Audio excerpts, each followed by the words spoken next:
नमस्कार दोस्तों, मैं आपकी homeopath health coach healer doctor Hemlata आज बात करने जा रही हूँ कि किस तरीके से एड्रिनल फटीग की वजह से भी हाइपोथायरॉयडिज्म या हाशिमोटो थायराइडाइटिस देखने को मिलता है। जी हाँ दोस्तों, आप में से कई लोग थायराइड की मेडिसिन कई सालों से ले रहे हैं, इसके बावजूद भी आपकी थकान ठीक नहीं होती, मूड में कोई चेंजेस नहीं आ रहे और आप ऑप्टिमल लेवल पर अपनी एनर्जी को इंजॉय नहीं कर पा रहे हैं। तो ये वीडियो आपके ज़रूर काम आएगा। बिना देरी करे हम समझते हैं कि किस तरीके से एड्रिनल ग्लैंड हमारे थायराइड के ऊपर असर डालता है और ये एड्रिनल फटीग होता क्या है। एड्रिनल फटीग को समझने के लिए आपको जानना होगा एड्रिनल ग्लैंड क्या होती है। एड्रिनल ग्लैंड हमारे शरीर में किडनी के ऊपर दो ग्लैंड हैं, ग्रंथियां हैं, जिनसे कि कॉर्टिसोल और अन्य तरीके के तनाव के हार्मोन रिलीज होते हैं। जब हम बहुत ज़्यादा मेंटल, फिजिकल, इमोशनल तनाव में हैं, लंबे समय से तनाव में हैं, तो हमारे एड्रिनल ग्लैंड के ऊपर काम ज़्यादा हो जाता है, वो ओवरवर्क कर रहा होता है। थोड़ा बहुत तनाव तो हर किसी इंसान के लिए ज़रूरी है, क्योंकि जब हम तनाव में होंगे, जब हमारा कॉर्टिसोल निकलेगा, तभी हमें काम करने की इच्छा होगी। लेकिन जब हम हमेशा ही तनाव में हैं और लंबे समय से तनाव में हैं, तो बहुत ज़्यादा कॉर्टिसोल रिलीज़ होता है और धीरे धीरे एड्रिनल ग्लैंड ओवरवर्क करने की वजह से थकने लगती है और तब एड्रिनल फटीग आ जाता है। एड्रिनल फटीग होने की वजह से किस तरीके से थायराइड का इशू आता है वो समझते हैं।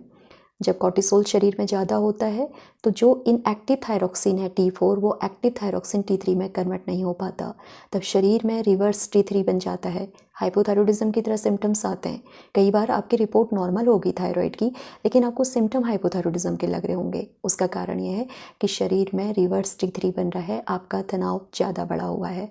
सेकेंड, इस कॉर्टिसोल की वजह से हाइपोथैलेमस पिट्यूटरी एक्सिस पर भी असर देखने को मिलता है और तब हमारा TSH जो कि पिट्यूटरी ग्लैंड से निकल रहा है वो कम हो जाता है। और अगर TSH कम होगा तो थायराइड ग्लैंड का काम स्लो हो जाता है। ओवरऑल हमारा मेटाबॉलिज्म स्लो हो जाएगा और थायराइड के सिम्टम आ जाते हैं। वहीं जब कॉर्टिसोल ज़्यादा होता है तो शरीर में इन्फ्लामेशन, सूजन बढ़ने लगती है और ये ट्रिगर करती है ऑटो इम्यून डिजीज़ को, तब हाशिमोटो थायराइडाइटिस देखने को मिलता है।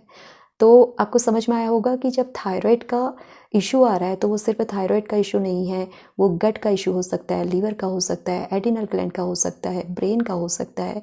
इसीलिए सिर्फ और सिर्फ थायराइड की मेडिसिन पर डिपेंड मत रहिए, बाकी जो फैक्टर्स हैं उन पर भी काम करिए। तो एड्रिनल फटीग को आप कैसे ठीक कर सकते हैं?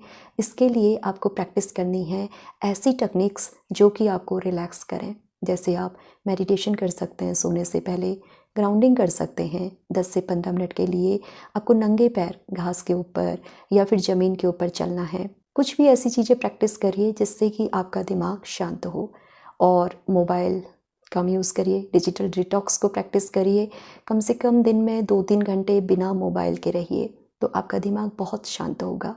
साथ में आपको प्रैक्टिस करना है प्राणायाम, योगा, आसनास। जी हाँ दोस्तों, अगर आप इंटेंस कार्डियो कर रहे हैं या फिर बहुत ऐसी एक्टिविटी कर रहे हैं, जिम में इस तरीके की एक्सरसाइज कर रहे हैं, तो उसकी वजह से भी आपके एड्रिनल ग्लैंड पे असर पड़ता है। तो आपको जेंटल योगा एक्सरसाइजेस करनी है ताकि आपके एड्रिनल ग्लैंड को सपोर्ट मिले और एक होलसम अच्छा सा फूड आपको एंजॉय करना है। अगेन आपकी डाइट अच्छी होगी तो एड्रिनल ग्लैंड को भी नरिशमेंट मिलेगा। तो एड्रिनल ग्लैंड को नरिश करके अपने थायराइड की हीलिंग करिए। तो अगर ये जानकारी आपके काम आ रही है या फिर आपको लगता है कि किसी पर्सन को अपने थायराइड के ऊपर काम करने की ज़रूरत है, उस तक ये वीडियो ज़रूर शेयर करें, वीडियो को लाइक करें और भविष्य में भी ऐसी ही जानकारियाँ लेने के लिए मेरे चैनल को सब्सक्राइब करना ना भूलें। थैंक यू दोस्तों।